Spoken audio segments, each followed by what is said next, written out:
त्यावेळी शेठचं माझ्या नंतर बोलणं झालं होतं की आपण आता 22 लाखावर शर्यत करायची, पण मुंबईच्या कुठेतरी आला बसला नेमाटी.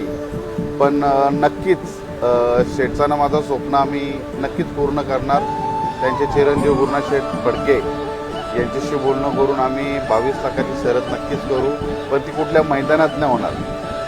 ज्या दिवशी मैदान नसेल त्या दिवशी शासकीय लिगली परमिशन काढून आम्ही ती शर्यत करणार. फक्त एकच गाडी पळणार त्या दिवसाला.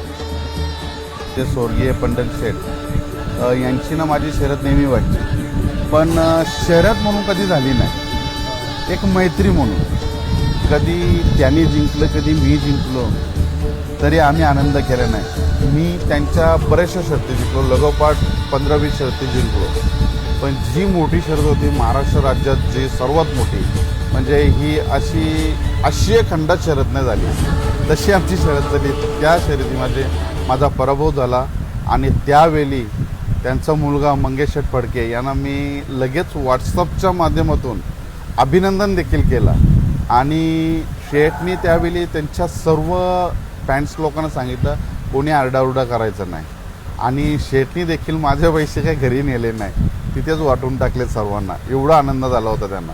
आणि त्यावेळी शेठचं माझ्या नंतर बोलणं झालं होतं की आपण आता 22 लाखावर शर्यत करायची, पण मुंबईच्या कुठेतरी